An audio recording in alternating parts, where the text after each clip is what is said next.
I was 10 years old when I first played with a Ouija board. It was a rainy Friday night, the kind of night where the whole world felt like it had pulled a blanket over itself, everything muffled and distant.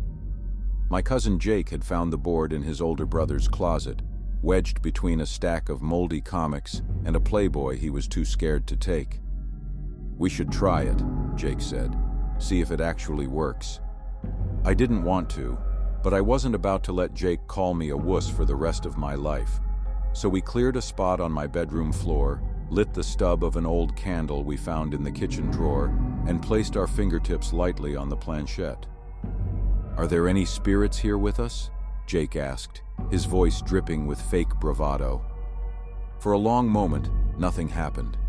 Then, just when I was about to call the whole thing stupid, the planchette jerked beneath our fingers. Not a slow, creeping movement, more like something had grabbed hold of it from the other side. Jake yelped, but neither of us pulled away. Instead, we watched, wide-eyed, as it spelled out a single word. "Yes." I let out a nervous chuckle. "Very funny, Jake." "Dude, I didn't do it." He looked at me, his expression shifting from amusement to something closer to fear. We asked another question. "What's your name?" The planchette moved again, this time faster. "Michael. Michael." A chill slid down my spine. The candle flickered, though there was no wind. Jake ripped his hand away, knocking the board over in his haste to get up. "Screw this," he muttered, shaking his head. "This is stupid." I agreed. We shoved the board under my bed and tried to forget about it. But that night, I woke up at exactly 3 a.m. I wasn't sure why at first. Then I heard it, the soft shuffle of something moving across the floor. My bedroom was dark except for the streetlight glow creeping through my curtains, but I could see the board, still half exposed from where we'd stuffed it under the bed. The planchette was moving, by itself. I couldn't breathe, couldn't look away. It spelled something, slow and deliberate. "You can't hide." The shadows in my room stretched longer than they should have. There was a shape standing in the corner, just out of reach of the light. Tall, thin, watching.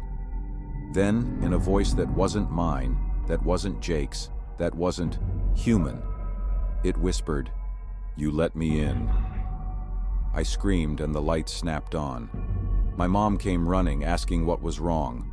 I pointed at the corner, at the board, but the shape was gone. The planchette sat still, harmless, a stupid piece of wood. I never touched a Ouija board again after that. But whatever we spoke to that night, it never left. Even now, decades later, I wake up at 3 a.m.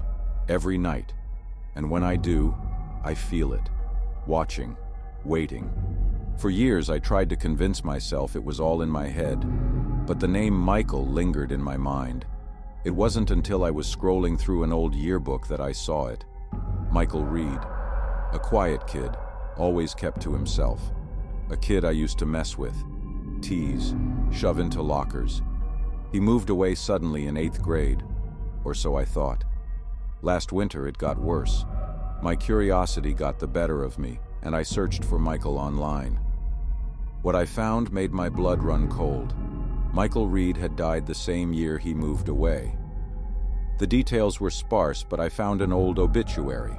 No cause of death listed. Just a short paragraph about a life cut tragically short. It started with the scratches, thin red marks running down my arms when I woke up. My doctor said it was just dry skin, maybe sleepwalking.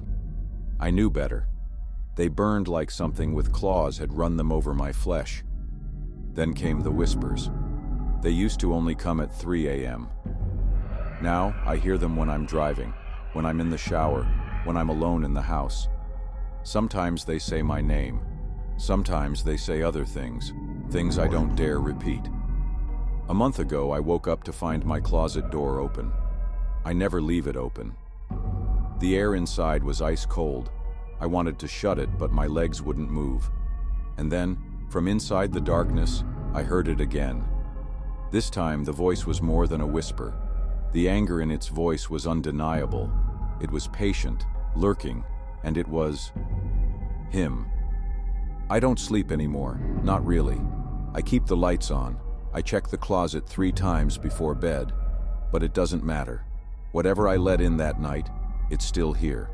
And the worst part? Last night I woke up gasping, my chest burning. When I ran to the mirror, there were bruises on my throat, like fingers had been wrapped around my neck. It's not just watching anymore, it's attacking me. And I know, it's only getting worse.